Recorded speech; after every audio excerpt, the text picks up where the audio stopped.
Vamos orar, vamos colocar diante de Deus a nossa vida nesse momento. Pai, nós estamos aqui. Fala ao nosso coração, fala à nossa mente, que a Tua palavra ela possa ir fundo, calar a nossa voz, diminuir a cada um de nós, para que Tu cresças em nós. Que Teu Espírito tenha liberdade para agir no meio de nós, em nossos corações. Eis o Teu campo fértil, Senhor. Eis a Tua terra boa. Lança a semente da Tua palavra, para que ela frutifique a 30, a 60 e a 100 por um. É o que te peço, orando em nome de Jesus, e que as palavras dos meus lábios e o meditar do meu coração sejam agradáveis diante de Ti, ó Senhor, rocha minha e Redentor meu. Podeis sentar.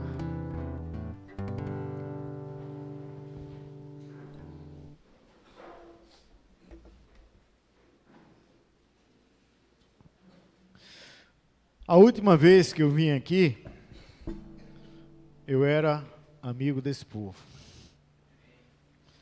Hoje eu volto com o coração alegre, com o coração em paz, para dizer que faço parte desse povo. Fiquei muito feliz com o convite que o reverendo Marcelo me fez. Desde o primeiro instante eu fiquei muito em paz. E um dia vocês vão ouvir a história desse convite e das histórias que sucederam depois disso. E foi um tempo que o Senhor abençoou mesmo. Colocou a sua mão e nos abençoou nesse momento. Venho aqui, com a bênção do nosso bispo, venho aqui, vou voltar aqui, para a gente continuar junto esse trabalho que vocês vêm fazendo maravilhosamente bem. Quero ser aqui um ajudador de vocês. Um servo, aquele servo inútil que está ali para ajudar no que for preciso. Mas esse é meu coração, essa é minha vontade e minha disposição, que para tanto nos ajude o Senhor. Amém? Eu quero aprender aquele versinho que você falou aqui da Bíblia. Daqui a pouco você vai mandar para mim esse versinho, que eu quero fazer decorado, como você fez aqui, viu? Você não conhecia não esse versinho. Tá certo? Amém, queridos. Como o reverendo Donel disse, nós estamos começando hoje o período do Advento. E o que é Advento? Advento são aqueles 4 domingos que antecedem ao Natal. É como se nós tivéssemos um mês nos preparando para a chegada do Salvador. E a ideia é essa. E o que significa esse tempo? As cores são roxas, que significa penitência, jejum e oração. A gente estabelece esse período para fazer algo que a gente precisa fazer para a chegada do Senhor. Está em jejum, está em oração, está penitenciando a nossa vida por tudo aquilo que o Senhor quer para a nossa existência. Portanto, esse é um tempo de reflexão. É um tempo onde nós vamos construir com Deus aquilo que Ele quer para nossas vidas. E esse texto que o Senhor me deu, ele revela como Israel estava para aquela chegada. Ele revela como Israel estava para a apresentação do Senhor. Esse já era um tempo mais à frente. Esse já era um tempo em que João já estava pregando. Era um tempo em que João já estava grande e maduro. E a distância entre Jesus e João é em torno de 10 meses, entre o nascimento de um e do outro. Porque João já nasceu, quando Maria foi visitar Isabel, Maria já estava gestando Jesus. Então a distância não é tão grande. Era 10, 11 meses no máximo. Então, João já estava caminhando. Aquele tempo que ele estava pregando isso aqui, Jesus já vinha para fazer a sua introdução no batismo do Rio Jordão. Mas Lucas, ele tem a percepção de nos mostrar algo do tempo que estava existindo. E no tempo que estava existindo, ele também mostra algo muito interessante para que a gente possa entender. Às vezes a gente passa pelo texto e não percebe esses detalhes. Mas ele diz assim: no ano 15 do Império Tibério César, sendo Pôncio Pilatos governador da Judéia, Herodes tetrarca da Galiléia, e o seu irmão Filipe, tetrarca da Itureia e da província de Traconites, e Lisânias, tetrarca de Abilene, sendo Anás e Caifás sumos sacerdotes. E eu gostaria que vocês deixassem suas Bíblias abertas, porque a gente vai conversar com ela. Israel, a ordem do Senhor e a promessa do Senhor era que não faltaria ninguém no trono de Israel que não fosse da família de Davi. Quem era o governador? Pôncio Pilatos. Quem era o governador da Judéia? Herodes. Herodes era indumeu do povo dos Edomitas, não é? Deus também havia prometido que os sacerdotes do povo de Israel seriam todos da tribo de Levi. Quem eram os sacerdotes? Anás e Caifás. Não eram da tribo de Levi. Ou seja, quando Jesus veio ao meio, apareceu pregando em Jerusalém, pregando em Israel, o povo de Israel continuava sob a autoridade de pessoas que não faziam parte da sua vida. O povo de Israel continuava submisso a autoridades que não condiziam com aquilo que Deus tinha reservado para eles. Ou seja, eles estavam submissos aos mesmos problemas que há 600 anos atrás, aliás, que com 600 anos atrás, haviam sido levados para o cativeiro babilônico. Eles continuavam presos aos mesmos pecados, aos mesmos grilhões que tinham sido levados para o cativeiro babilônico 600 anos. Porque a primeira leva do cativeiro babilônico foi em 602 a.C. Depois teve mais duas, em 580 e 570. Quando Neemias foi refazer os muros em 460 a.C., o povo ainda continuava lá. E depois veio grego, veio persa, e saiu vindo um atrás do outro, e o povo de Israel não se recuperou daquilo. Quando Malaquias escreveu no último versículo do livro dele: e converterei o coração dos pais aos filhos, dos filhos aos pais.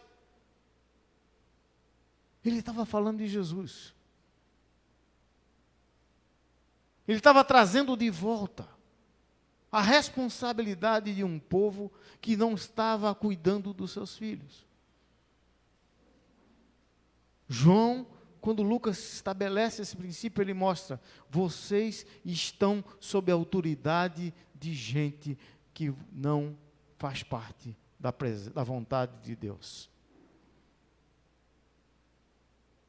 E aí eu trago para nós hoje: quem é que está sob a autoridade da tua vida? Quem é que tem autoridade sobre a tua vida? Quem é que tem poder sobre a tua vida? Esse poder emana do Senhor ou emana do teu próprio desejo?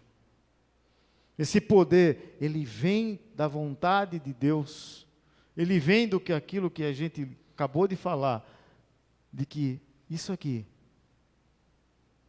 diz: eu sou o que ela diz que eu sou.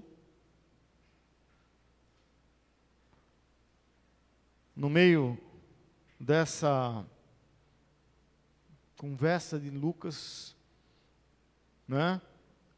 Lucas diz assim: veio a palavra de Deus a João. E a gente precisa estar atento para ouvir essa palavra. Deus envia uma palavra a João no meio do nada, no meio do deserto, no meio de algo que ele estava lá nos essênios, lá na comunidade de Curã.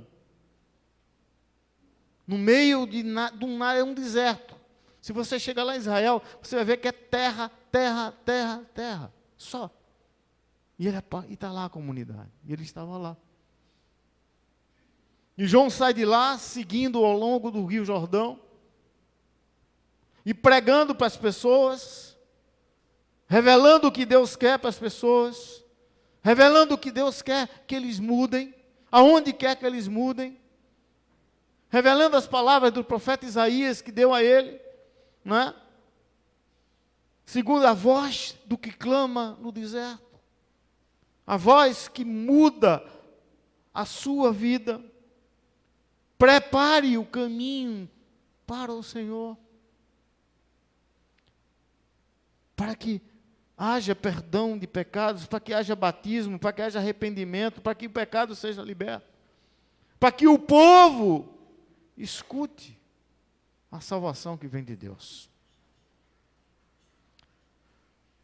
João vai falando isso, e esse tempo que a gente precisa aguardar, esse tempo do advento, ele nos traz algo que a gente precisa conhecer de Deus. Deus trabalha no seu tempo. Deus trabalha na tua necessidade, no teu desejo, naquilo que vem do teu coração.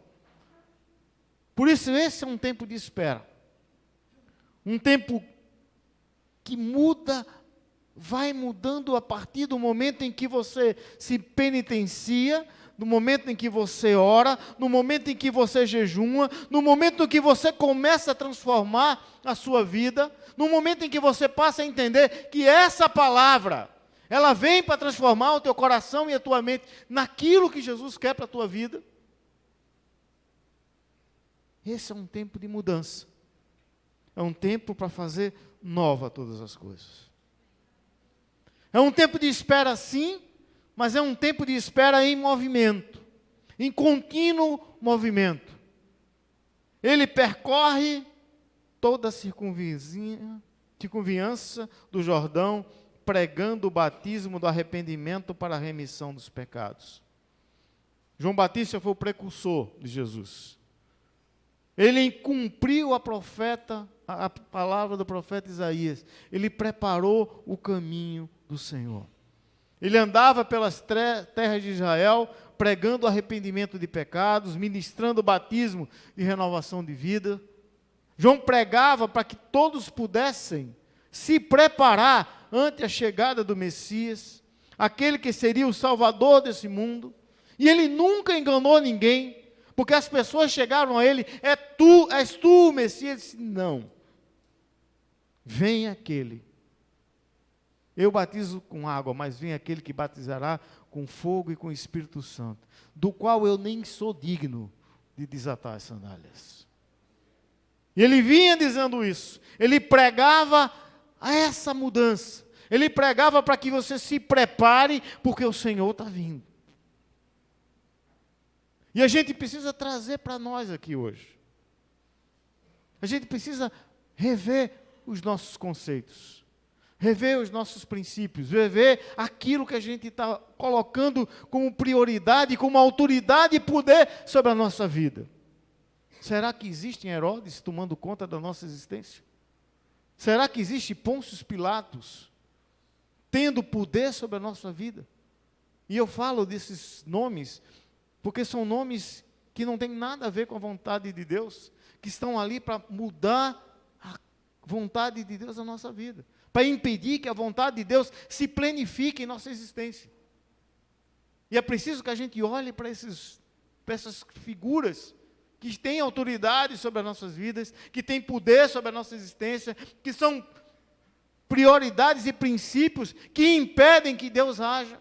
Esses medos, esses temores, essas dúvidas, para que haja na nossa existência, para que mude a nossa vida, para que a gente, nesse período que antecede até o Natal, até a chegada de Jesus, a gente possa transformar, a gente possa se penitenciar, a gente possa jejuar para para nos libertar desses grilhões e libertar desses cativeiros que nos prendem e que impedem a planificação da vida de Jesus na nossa existência.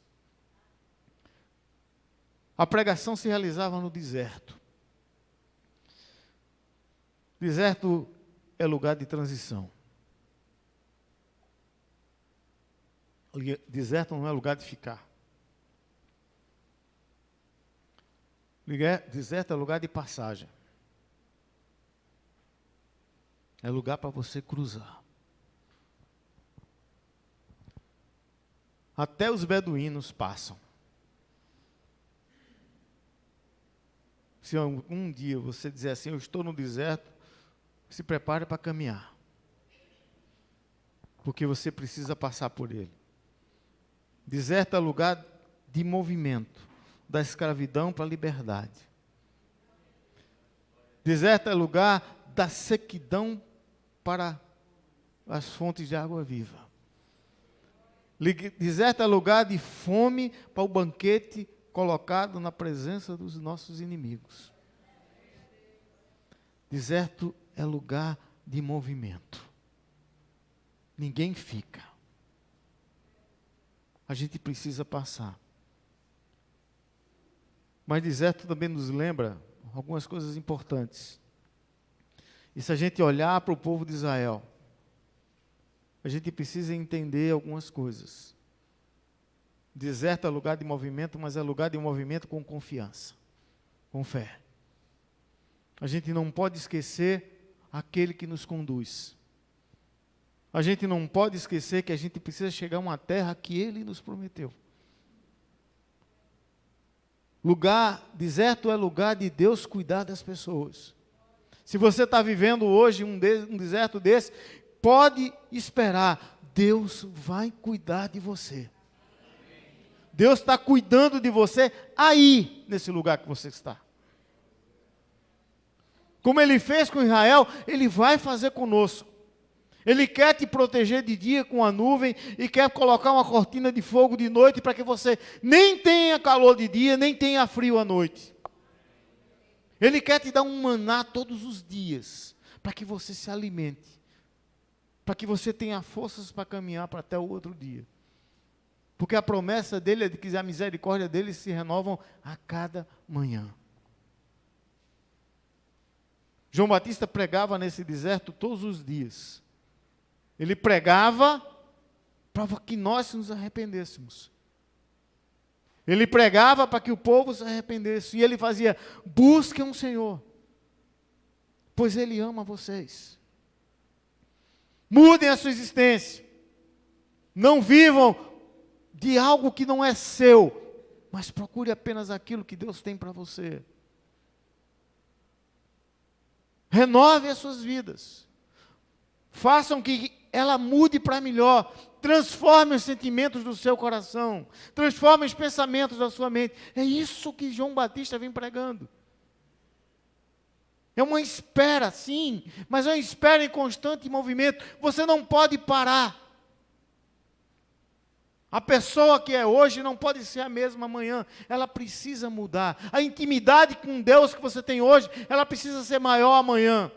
O tempo de oração que você tem hoje precisa ser maior amanhã. O tempo de leitura da Bíblia que você tem hoje precisa ser maior amanhã. O tempo de servir hoje precisa ser maior amanhã. Você precisa construir esse movimento em busca do Senhor, porque a promessa dele é: buscar-me-eis e me achareis quando buscardes de todo o vosso coração.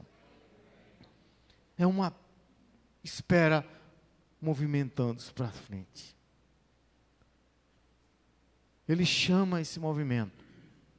Ele chama pela ação. Ele chama para uma movimentação da nossa existência. Ele chama para que nós caminhemos em sua direção. E eu quero dizer só uma coisa a você.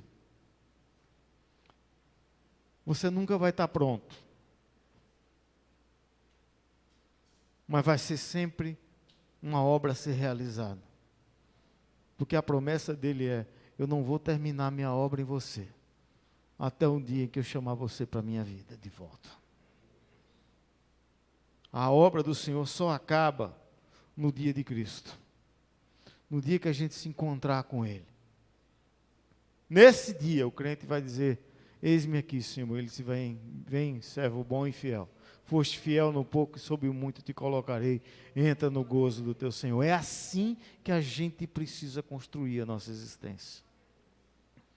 É uma espera, sim, mas é uma espera construindo caminhos. É uma espera a todo momento trabalhando. Todo vale será aterrado, e nivelado todos os montes e outeiros. Os caminhos tortuosos serão retificados e os escabrosos aplanados. É uma espera que nos indica outro movimento. Embora a gente espera para que Jesus venha a cada dia na nossa vida, ela também não diz assim: você fica quietinho aí que eu chego. Não é assim. Você não está pronto, é verdade, mas você precisa estar pronto. E para estar pronto, você precisa mudar algumas coisas. Precisa, em primeiro lugar, requer um compromisso de mudança. Mudar a sua vida. Você precisa indicar que deseja mudar a sua existência. Indicar que deseja retificar o teu caminho. Indica que você precisa olhar para a sua vida e tirar tudo aquilo que impede a tua visão plena do Senhor. Você precisa rebaixar esses montes, tirar essas barreiras que te impedem de ver o Senhor. Não pode haver nada entre nós e Ele. Nenhum morro, nenhum caminho tortuoso, nenhuma estrada esburacada. Tudo tem que estar em perfeita ordem. Não pode haver empecilho em nossa comunhão. A gente precisa construir isso da melhor forma. Nós teremos que nos transformar em construtores de estrada, de pontes, engenheiros, para poder fazer com que a nossa vida ela se transforme todos os dias. Aquelas coisas que tiram a nossa visão do Senhor, elas precisam ser retiradas. Aqueles montes que impedem que a gente enxergue, para que a gente tenha liberdade de alcançar o Senhor, eles precisam ser aplainados. Ou seja, todos os nossos projetos, aqueles que o Senhor não está à frente, eles precisam ser revistos. A gente precisa mudar a nossa existência, verdadeiramente. Nada pode ser maior em nossas vidas do que Jesus. Nada pode ser maior em nossas vidas do que Jesus. Não pode haver nenhuma autoridade na nossa vida que não seja Jesus. Não pode haver nenhum governador dos nossos atos que não seja Jesus. Não importa aquilo que você está fazendo, aonde você está fazendo, se Jesus estiver no comando, você está no lugar certo. Você não pode se afundar. Não pode achar que aquele lugar que você está hoje é muito bom. Esse buraco que você... Não, aqui está confortável. Essa loquinha que você... Essa caverninha que você achou. Esse lugarzinho confortável. Sabe, muitas vezes você está com aquele colchão que já foi bastante usado, que tem um buraquinho no meio que você se encaixa nele. É justamente esse lugar. Essa zoninha de conforto que precisa ser aplainado para que você procure um lugar melhor. Você não pode ficar imóvel.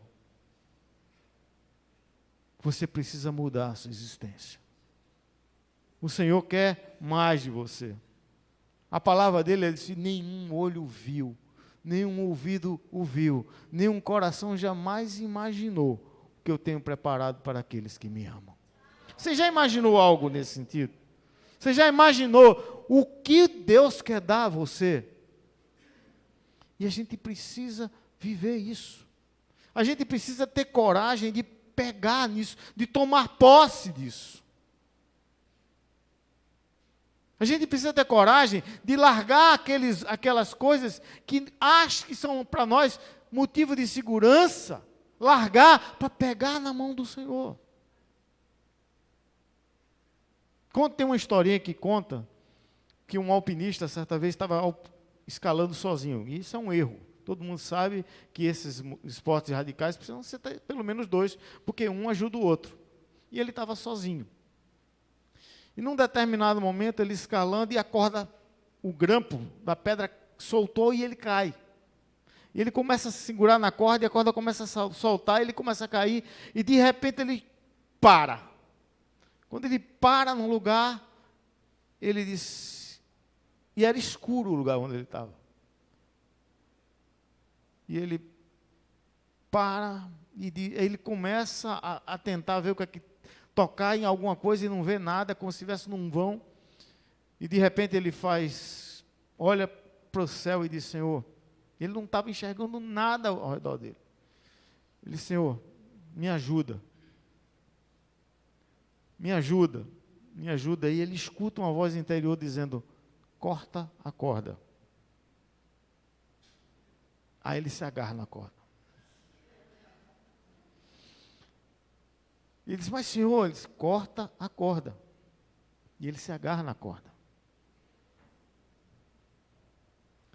E esse rapaz foi encontrado 72 horas depois, morto pelo frio, a 2 metros do chão. Porque não teve coragem de cortar a corda. Muitas vezes a gente fica agarrado às nossas seguranças, né? Achando que a gente está seguro demais. Quando o Senhor está pedindo para a gente cortar a corda, para receber a bênção maior que Ele tem para nossas vidas. E nós não fazemos isso.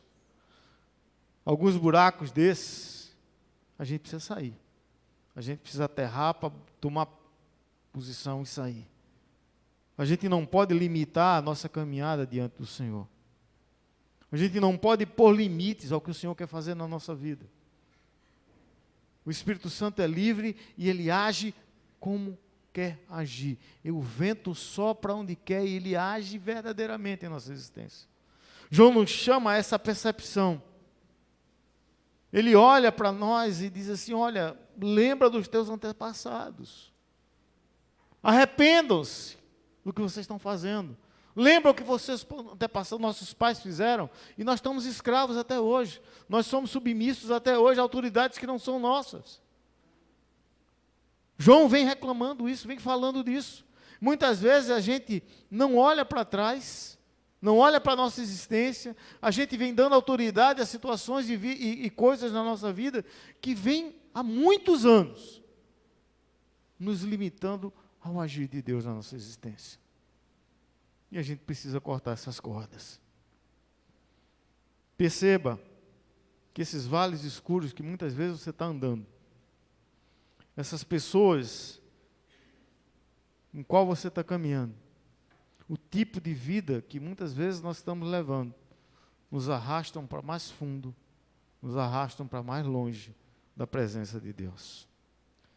O autor de Hebreus, no capítulo 12, versículo 1 e 2, ele diz assim, portanto também vós, visto que temos a rodear-nos tão grande nuvem de testemunha, desembaraçando de todo o peso e do pecado que tenazmente nos assedia, corramos com perseverança a carreira que nos está proposta, olhando firmemente para o autor e consumador da fé, Jesus, o qual, em troca da alegria que lhe estava proposta, suportou a cruz, não fazendo caso da ignomínia, e está sentado à destra do trono de Deus. Ou seja, no meio do seu povo, no meio das suas testemunhas, olhando firmemente para Jesus, não olhando para quem está do lado, não olhando para pastor, olha para o Senhor. O teu caminho é ali, é Jesus. O teu caminho é ali, o Senhor sempre. Por isso, É essa vontade que a gente tem que ter. João Batista está nos chamando hoje, olha para a tua vida. Desembaraçem do peso que vocês estão carregando.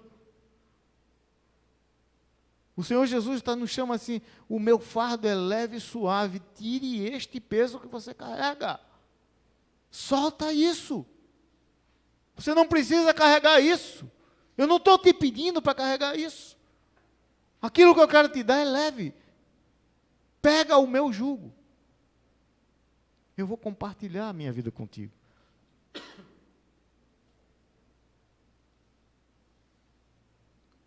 É dessa forma que Ele nos chama. Arrependam-se disso. Mude a sua existência. Caminhem com perseverança a carreira que está à frente de vocês.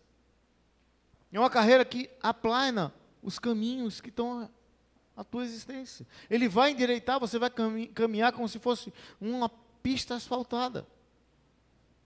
Refaçam sua perspectiva. Tire tudo o que existe de impedimento para a minha presença na sua vida.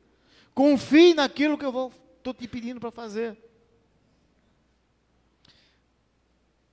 Esse Evangelho de Lucas, ele começa com algo bastante interessante. Ele começa anunciando o nascimento de Jesus. Eu escrevi hoje,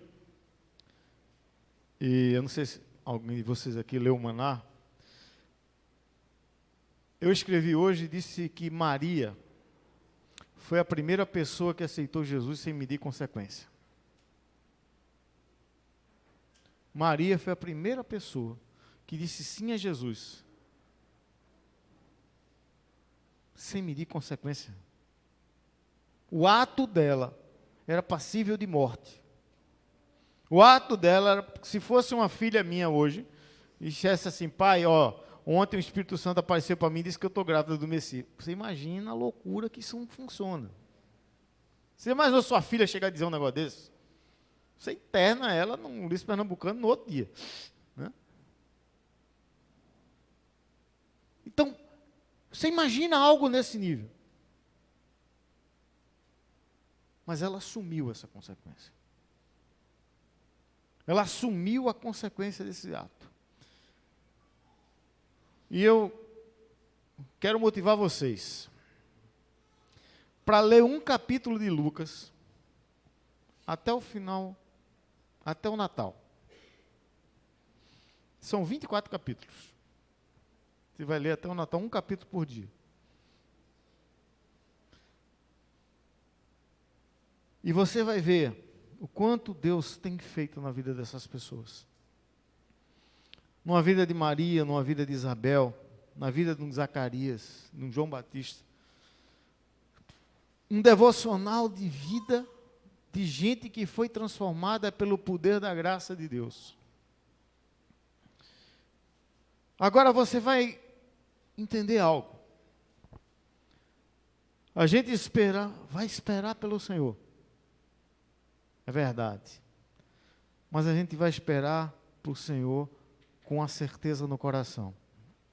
Nós somos mais do que vitoriosos naquele que nos amou. Toda a carne verá a salvação de Deus. João nos chama a uma preparação para nossas vidas, para que possam alcançar a vitória em Cristo. João chamava por um batismo.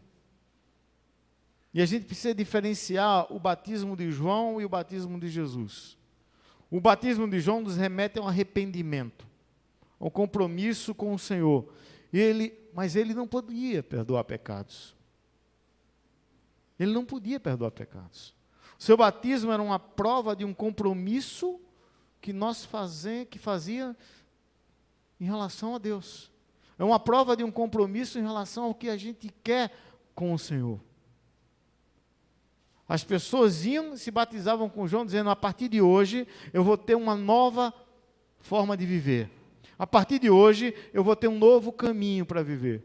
A partir de hoje a minha vida vai ser diferente. A partir de hoje eu quero tirar esses pecados da minha existência. Mas aquele batismo de João você não saía perdoado. O perdão veio na cruz. O perdão veio quando Jesus morreu por cada um de nós. Aí ele faz o link com o batismo de João. Quando ele mesmo se batizou, ele foi e João disse, mas era você que me ia batizar, não eu. Ele disse, mas importa que seja feito dessa forma. A significação do batismo de João, no momento em que Jesus sai da água, revela que o Pai, o Filho e o Espírito Santo estavam ali, para mostrar que aquela autoridade que o João recebeu, seria a autoridade que iria fazer diferença lá na frente. O batismo de arrependimento, você se arrepender da sua vida, mudar a sua existência, olhar para a cruz, porque a cruz, o sangue que foi derramado, ia fazer a limpeza da tua existência. É a espera que a gente se encontra na certeza inabalável da vitória da nossa salvação.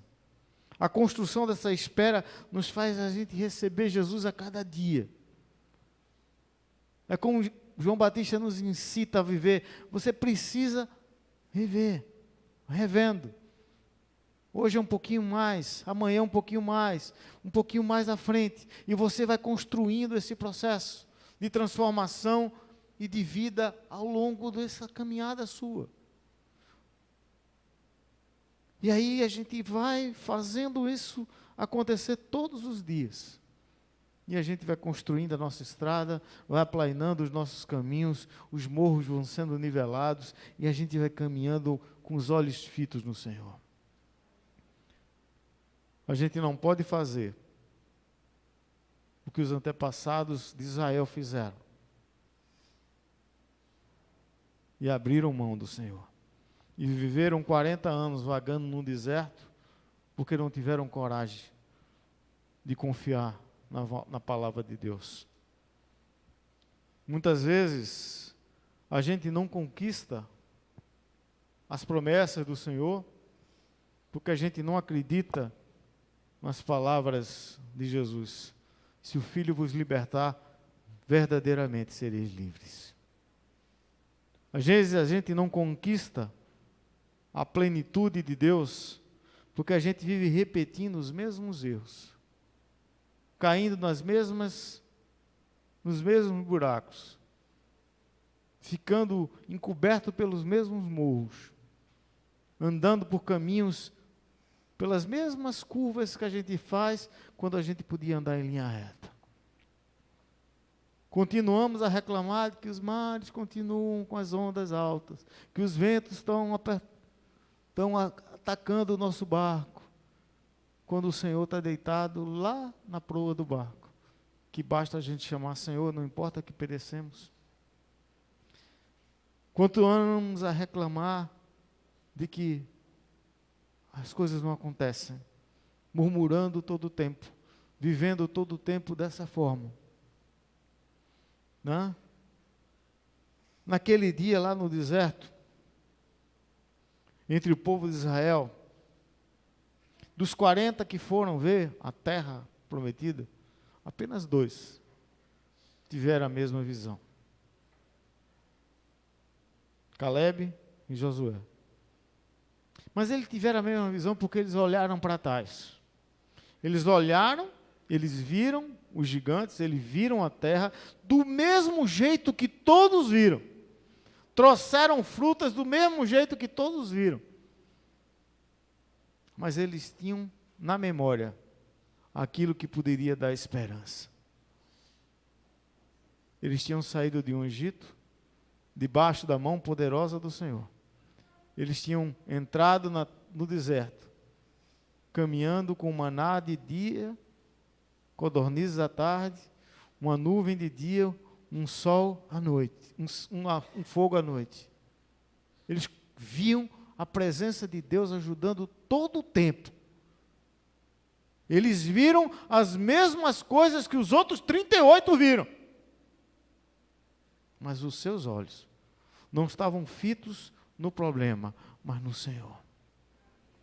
É dessa forma que o Senhor quer que a gente haja.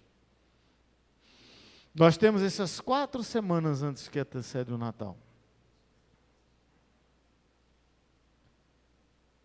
João nos chama para uma espera em movimento. Arrependam-se das suas vidas. Recebam a salvação de Deus. Ele quer que nós mudemos a nossa existência. Ele quer que nós busquemos um Senhor que está pronto para nos dar aquilo que nós precisamos. Ele nos chama para a construção de um caminho. Livrem-se do que pode te afastar de Jesus. Livre-se daquilo que pode te afastar de Jesus. E mais do que isso, João nos chama a uma vida de esperança. Ele chama a nossa Maranata a dizer: vem, Jesus. Vem e nasce novamente em mim. Vem e faz nova todas as coisas na minha vida. Vem e modifica a minha existência. E vem e me dá a plenitude do teu Espírito. Vem e me tira dessa roda viva que engessa a minha vida, que prende a minha existência e que me faz não te ver. Eu adoro, e vocês vão me ver dizer esse versículo várias vezes, porque ele é um versículo que me transforma todo o tempo. Isaías 41, 9 e 10, guardem. Ele diz assim: eis que eu te chamei dos cantos mais escondidos da terra, dos lugares mais remotos. Eu te chamei, eu te escolhi e não te rejeitei. Foi Deus quem trouxe você até aqui. Foi Deus quem escolheu você. Foi Deus quem chamou você. E Jesus confirma isso lá em João 15,16. Eu que chamo, não foi vocês que me escolheram, mas eu escolhi a vós outros. Escolhi para que dessem fruto. Ele escolheu para não, e nunca nos rejeitou. Não importa o que você está fazendo, não importa quem você é, não importa a maneira como você vive, eu não rejeitei você. Eu quero você ao meu lado. É isso que ele está dizendo.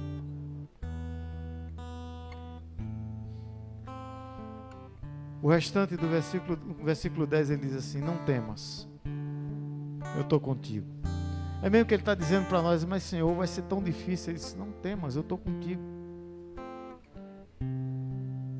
Aí você faz assim: mas Senhor, e naquele dia, naquela situação, nesse pecado, nessa omissão, nesse pensamento, quando essa dor vier de volta, ele vai dizer: não tenha medo, eu sou o teu Deus.